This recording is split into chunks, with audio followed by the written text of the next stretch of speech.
తెలంగాణలో కంచె గచ్చిబౌలి భూముల వ్యవహారం రోజుకో మలుపు తిరుగుతోంది. ప్రస్తుతం టీజీఐఏసీ ఆధీనంలో ఉన్నట్టుగా చెప్తున్న 400 ఎకరాల భూమిని గ్యారంటీగా పెట్టి ఐసీఐసీఐ బ్యాంకు నుంచి ప్రభుత్వం గతేడాది 10,000 కోట్ల రుణం తీసుకుంది. అయితే 30,000 కోట్లకు పైగా విలువ చేసే ఈ భూములను సెక్యూరిటీగా పెట్టి కేవలం 10,000 కోట్ల రుణం తీసుకోవడంపై ప్రభుత్వం పునరాలోచనలో పడిందట.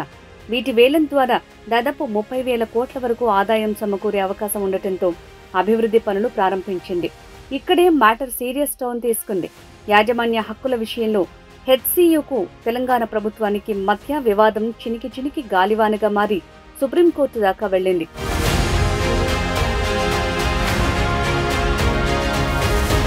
ఇదో పెద్ద స్కామ్ అంటూ కేటీఆర్ పేల్చిన పొలిటికల్ ల్యాండ్ మైన్ మరింత దుమారం రేపుతోంది.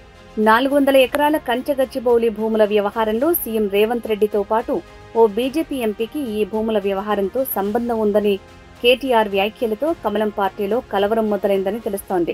ఈ మొత్తం కుంభకోణం వెనకాల రేవంత్ రెడ్డి గారికి అండగా బ్యాక్గ్రౌండ్లో నిలబడ్డది, ఈ అంతా మేనేజ్మెంట్ అంతా చేసింది ఒక బీజేపీ ఎంపీ. ఆ బీజేపీ ఎంపీ గారికి ఈయన కూడా కొంత అనుచితమైన లబ్ధి చేకూరుస్తున్నారు రాష్ట్ర ప్రభుత్వం ద్వారా. ఎందుకంటే ఇక క్విడ్ ప్రోకో కదా, నేను ఇది చేస్తాను నాకు అది చేయాలి, అది జరుగుతూ ఉంది ఇప్పుడు.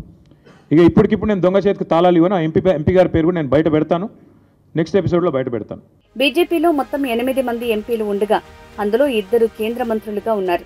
మిగిలిన 6 ఎంపీల్లో ఎవరి ప్రమేయం ఇందులో ఉందనే డౌట్ బీజేపీలో డిబేట్ పాయింట్గా మారిందని తెలుస్తోంది. ఆ 6 ఎంపీల వైపు మిగతా రాజకీయ పార్టీలతో పాటు సామాన్య జనం కూడా అనుమానంగా చూస్తున్నారట.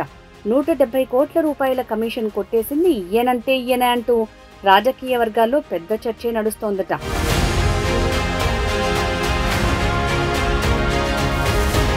ఇక ఇటు కేటీఆర్ సంచలన ఆరోపణలతో బీజేపీ ఎంపీలు తెగ ఇబ్బంది పడిపోతున్నారట. ఆ బీజేపీ ఎంపీ ఎవరో చెప్పేస్తే బాగుండేదని సస్పెన్స్ తో జనమంతా తమను అనుమానంగా చూస్తున్నారని వాపోతున్నారట బీజేపీ ఎంపీలు. అయితే ఈ సస్పెన్స్ కంటిన్యూ అవుతుందా?